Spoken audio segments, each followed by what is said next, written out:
Hey guys, it's Sheri Vegas and welcome back to my channel. So today I've got something super special for you. I'm showing you guys a little sneak peek to my new online resin art course.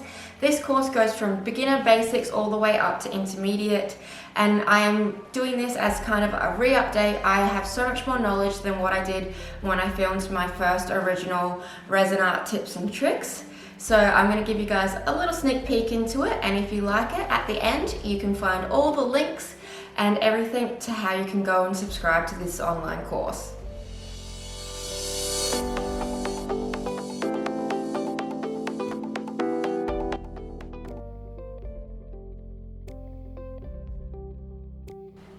When working with resin, we need to follow a few safety steps. First of all, I always recommend wearing gloves the whole time you work with resin, even with the pigments, because the pigments do stain. You can get high-grade gloves that will also help prevent the absorption of chemicals. And I always wear a face mask. This one has changeable cartridges, and the reason why you need something like this is it actually can protect you from fumes. Even though the resins that I do use are art-safe resins, they still do release a few fumes, so you need to be careful. I always recommend, if you are going to be working with resin for prolonged periods of time, if this is something that you're going to take up, invest in a proper face mask. Your standard face masks, the disposable ones, don't always protect you from fumes. They might be dust masks, but they're not necessarily going to protect you from the chemical fumes.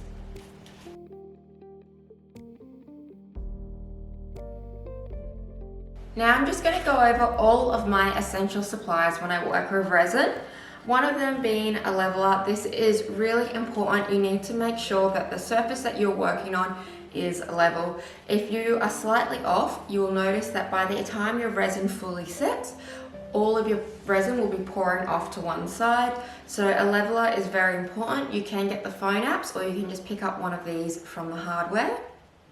A really high grade alcohol, this one is 99%, and also paper towel will come really in handy.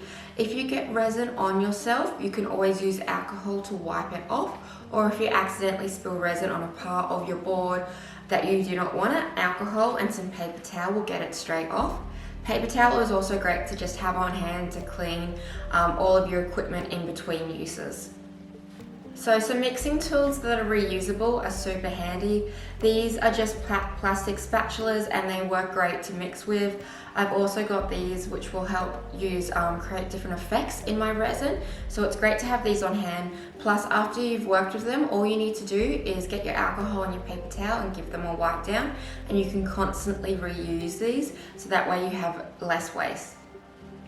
Resin grade pigments are the only pigments that I use when I do my artwork. I always make sure I have a few on hand, and I've got quite a wide variety of resin pigments. I'm going to go into the pigments in a little bit more in depth, but always having some really good quality pigments. Different size measuring jugs are great because you have different size projects. I also keep reusing these measuring jugs again and again. I just give them a clean after every use, and that way I do have less waste than just using my plastic cups. So one of the most important things when you are doing this is picking the right resin for the right job. I have a few different resins in front of me that I use for all different projects. It just depends on what I need. So the Barnes epoxy glass resin, I really enjoy it because it gives me great cells and lacing, and it's got a really beautiful viscosity to it. The Mastercast resin is a great resin that you can use for artworks as well as casting. It goes really tough when it sets, and it also does have a really good viscosity. These two have about the same amount of working time as well. Art resin is one of my favorite resins to use. It's got around a 90-minute working time, so it's got the longest working time out of these other two, and it also has the best UV stabilizers that I have found. There are a few different ways that you can heat and pop bubbles with your resin. The first one is a blowtorch. I always recommend having one of these on hand. The reason why I will use a blowtorch over using a heat gun is for a few reasons. your blowtorch gets hotter, so therefore it can pop more bubbles easier. And also too, it doesn't move your resin. So unlike your heat gun that will blow air at the same time, your blowtorch does not move your resin. So if you're very happy with how your artwork is looking and you just want to get rid of the few bubbles and not necessarily change it, your blowtorch is a great option. A few things you need to consider with the blowtorch as well is because it is an open flame, there are higher safety risks there. So please do be careful when you are using it and do not hold it in any area for more than a few seconds. The second item that you can use to get rid of bubbles in your resin is using a heat gun. The heat gun is great for a few reasons. One, because it's not an open flame, so you don't have all of those safety concerns. It is also great because it can create some really cool patterns because it blows air at the same time it creates heat, and therefore you can use it to make your resin move. One thing you need to be careful about is not overheating your resin when doing this. If you are using this to create patterns, you do need to be very careful because you can still burn your resin using a heat gun, but it is great at popping bubbles. And the last item that I'm going to be talking about is the surface that you're going to be working on. So what is your substrate? So I like to use a lot of wood when I work with resin because wood is tough and it can also take the weight of resin. I don't recommend working with stretch canvases when you are creating art for a few reasons.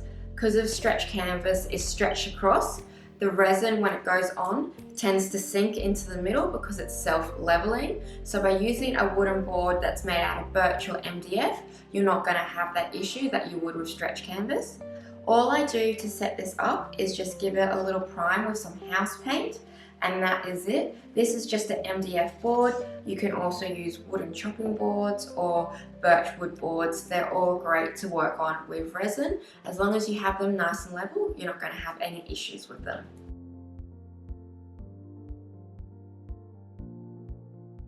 Okay, so now I'm just going to go over a few basics when working with resin. So when you buy your resin, you'll always get it in two parts. One part will be your hardener and one part will be your resin. As long as they're kept separate, you're not going to have any issues with time. As soon as you mix them together, that is when the chemical reaction occurs, and that is when your time starts ticking down for how long you can work with it.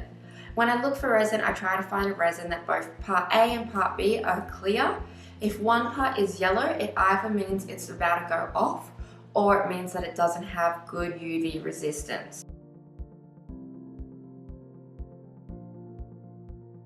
For this pour, we are going to be doing a direct pour, and a direct pour is a bit different from your dirty pour because you pour one color at a time and you get a lot more solid color. You don't get quite the blending of colors that you do from a dirty pour.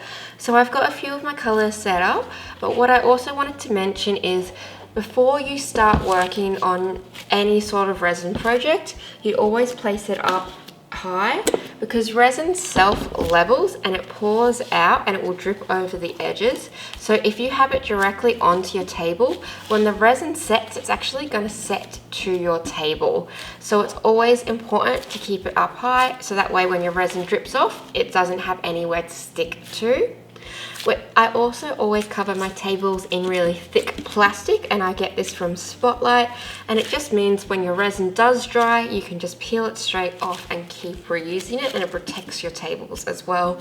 So that's a really good investment, or you can get your disposable drop sheets. All resin manufacturers have a amount that they recommend to use with their resin, and it's normally 5 to 10%.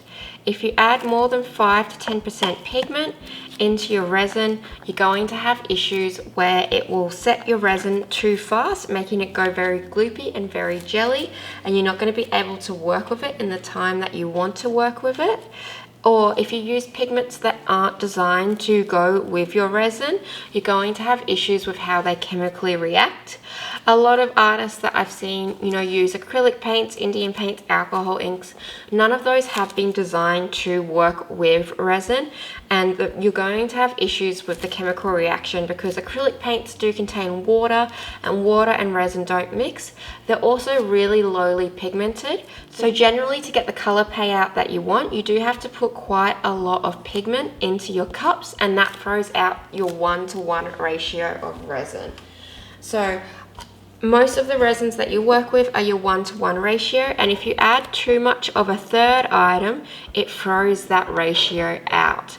So I always work with pigments that are designed to work with resin, so that way I don't have any issues and I get the same results every single time. For this artwork, I am using powders, tints, and creams.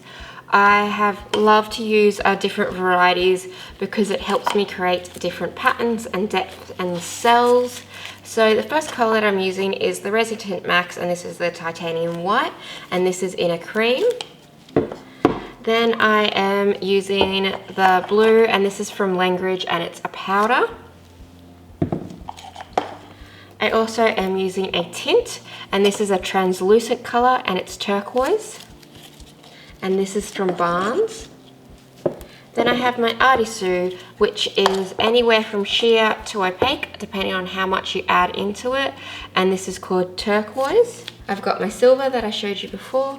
And then I'm also using my mint, and this is from Art Tree Creative, which is a paste as well. I've got all my colors mixed up, so it's time to start my direct pour.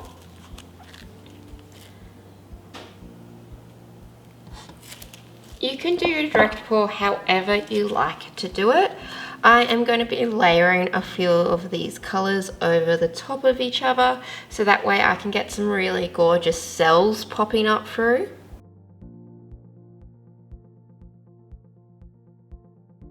By layering my pigments over the top of each other, I'm going to get cells popping up through my piece. If you didn't want cells in your direct pour, don't layer your colors over the top, because wherever they sort of touch and meet and the resin counteracts and you get the different densities, you're going to get those really beautiful cells and lacing and all of that happening. So if you don't want that, try to keep your colors separate. Don't layer them like I have.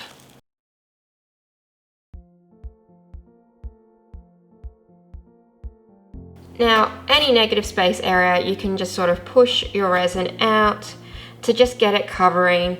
You can let it do its own thing. Resin does expand and keeps moving until it starts to gel, but I get really impatient, so generally I like to kind of help it on its way, and I don't like to wait for it to do its own thing.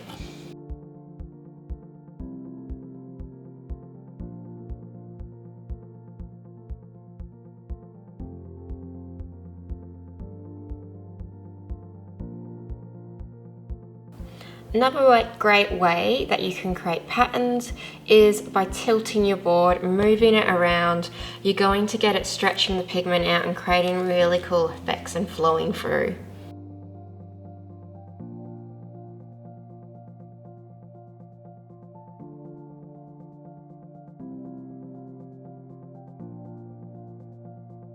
Now I'm going to use my heat gun, and I'm just going to blow in some areas just to create some more patterns.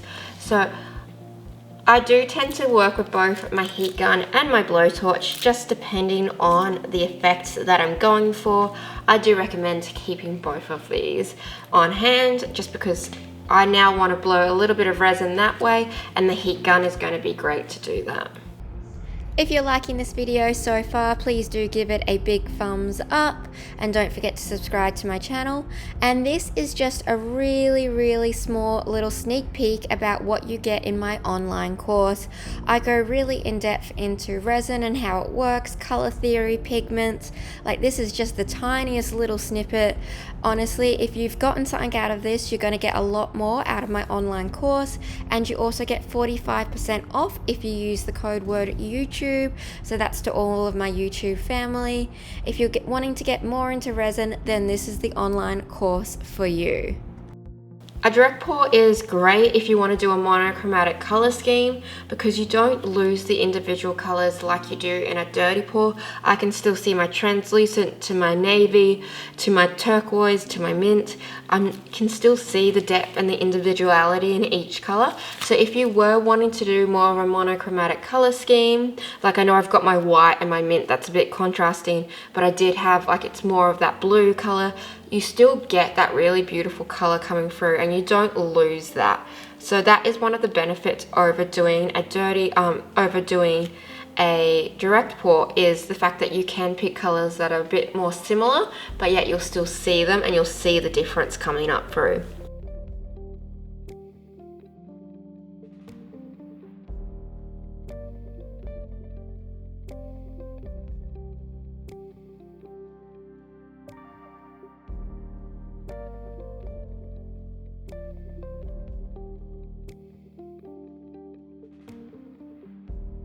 Thank you so much for watching this tutorial. Do not forget that you can buy the full version now. It is around 3 to 4 hours long and it is an absolutely amazing in-depth guide to resin art. It's particularly good if you're just brand new getting into resin, but also if you've been working with resin for a while and you want a few more tips and tricks. So I'm going to leave all the links below, and don't forget to use the discount code YouTube to get a percentage off. Resin art for me is a movement, it's emotion, it's intricate patterns, and it's self-expression.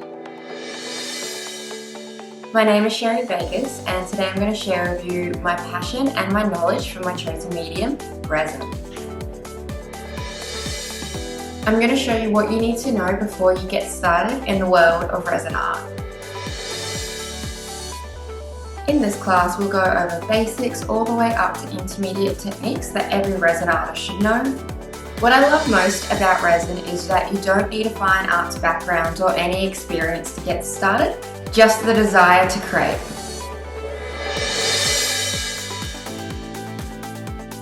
I'm Sheri Vegas, and this is my online resin course.